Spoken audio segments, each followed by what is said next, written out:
Hi, welcome to some Christmas ideas with GourmetQuilter. We're doing a whole lot of fun things this year, and we've got 20 different Christmas ideas going on, and we are actually up to Christmas idea number 14. So that's pretty exciting. We've been doing all sorts of ornaments and placemats and table runners, all sorts of things. And today we're going to do just a little pouch to pop on your table that takes your silverware or your cutlery, whatever it is that you would like to call that.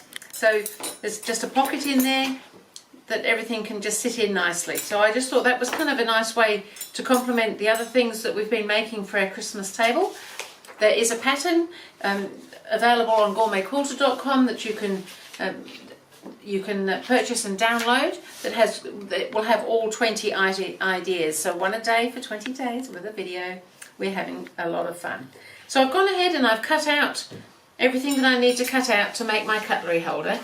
So fairly simple on this particular project, but quite effective, I feel.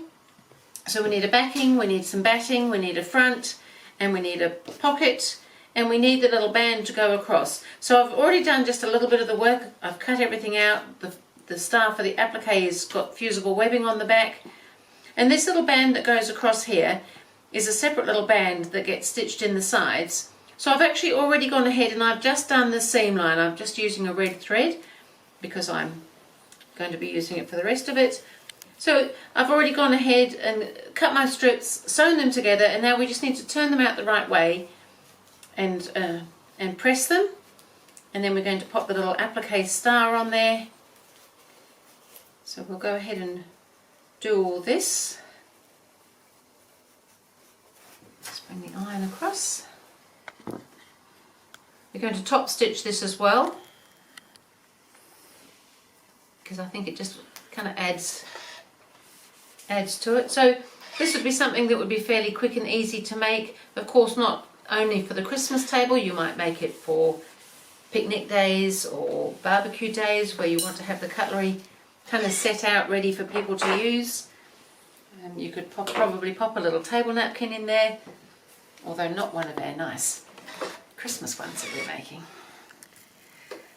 So I'm just going to top stitch this now 1/4 inch from each side.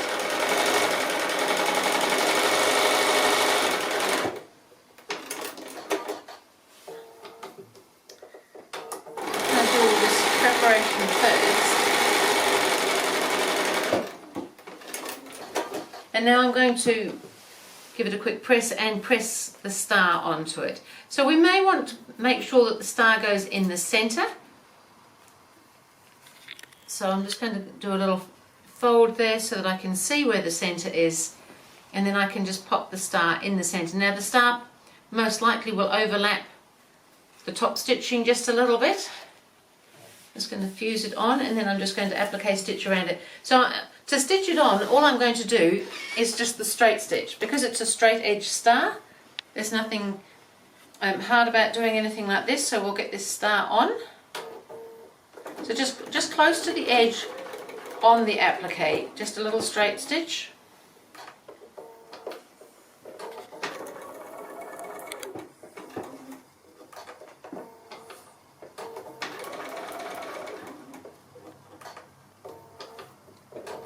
Just needs to go all the way around it.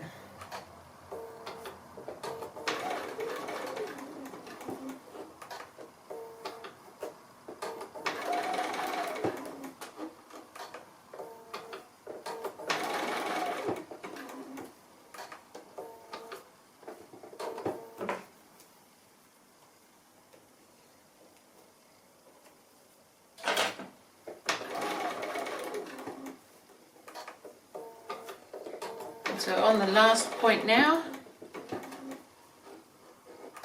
back to where we started, pretty straightforward.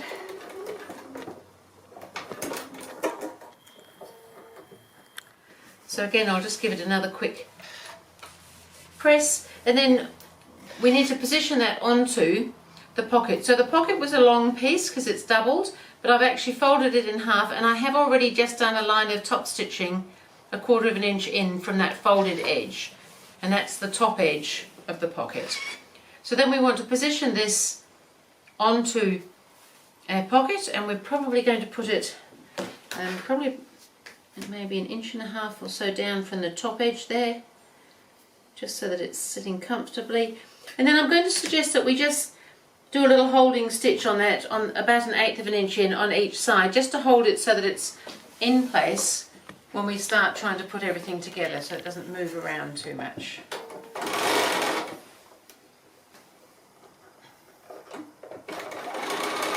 So forward, that's good.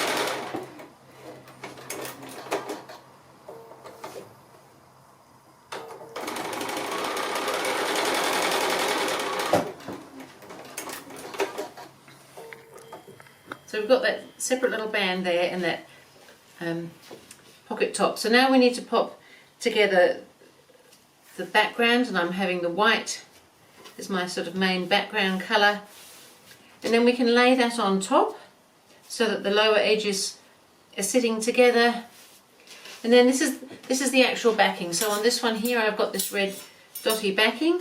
So we want that one to go down right sides together with everything here, because we're going to turn it out the right way when we've stitched around. So I'm going to stitch all the way around, but I'm going to leave a gap, maybe actually in one of the sides, so above the pocket, so just sort of here, just a couple of inches, just enough to be able to turn everything through. So I think everything's looking pretty good, so I can go ahead and do that. So as I said, above the pocket.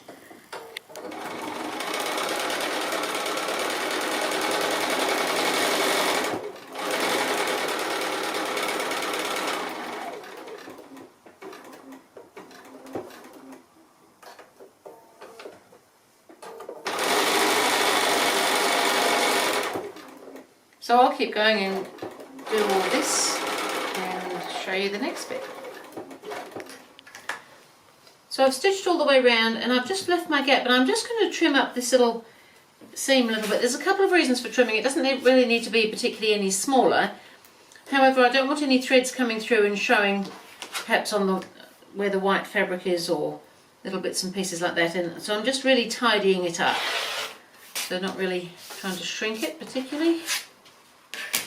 It'll just sit better. We are going to be top stitching on the right side, so it's quite good to have it nice and tidy on the inside then.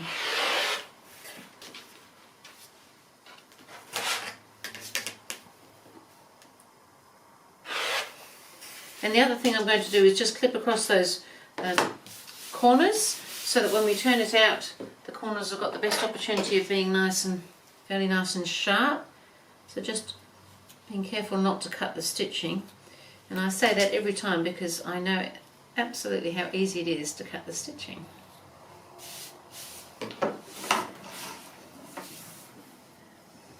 So that's all ready to turn out the right way now.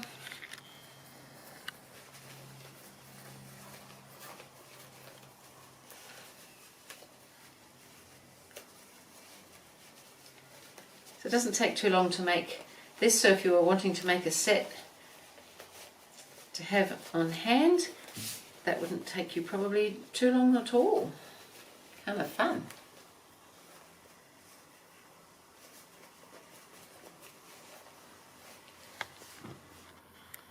Just try and get those corners out as sharp as we can. These ones where there's extra bulk, where the pocket is down the bottom here, will be a little bit harder to get out, so I might need my trusty turning pencil.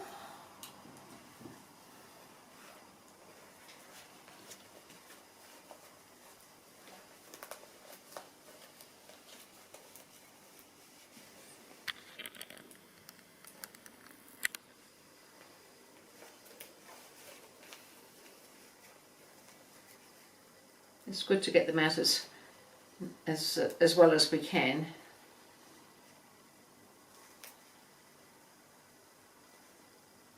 Looking pretty good, I think. And then we just need to press those edges, and we're going to need to close that little gap up as well. So I like to just press the edges in on the gap to make sure that the 1/4 inch is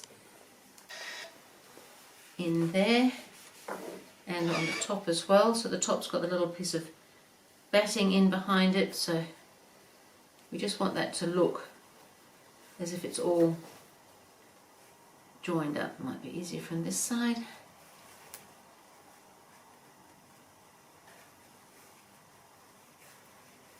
because I'm actually going to machine stitch the gap closed, but you could hand stitch it. You can really do it however you like. So this little Santa's belt with a little star buckle. So that's all looking pretty good. I think this is looking generally pretty good. And the gap is. So what I'm going to do is top stitch all the way around it, about 1/4 of an inch in.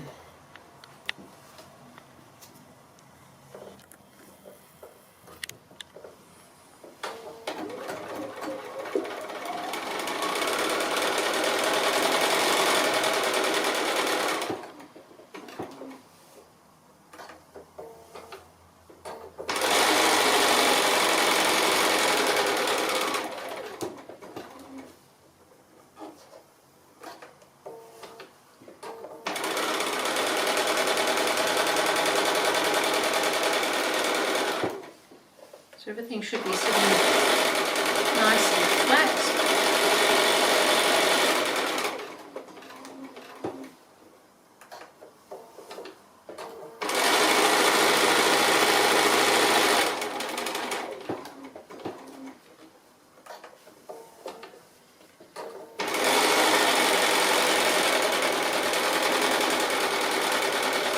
And here we are back to the beginning already. Doesn't take very long.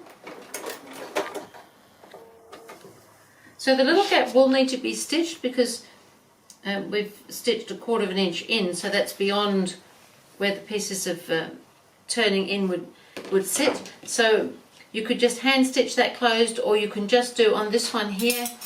I've actually just done a tiny little, well, a machine stitch, but right next to the edge there, but in a matching colour. So I'll do mine later because I've got the wrong colour thread on at the moment.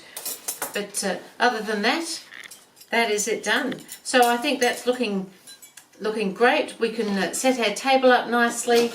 We're just about ready for our dinner, I have to say. We've got cutlery, we've got a placemat, we've got a napkin, we've got a coaster. What more could you want? Oh, well, if you're going to invite me for dinner, there is one more little thing. You might want to make good use of Santa's belt here and just pop a little chocolate in there. Now, how nice would that be when you're sitting down for Christmas dinner? Chocolate first, I think.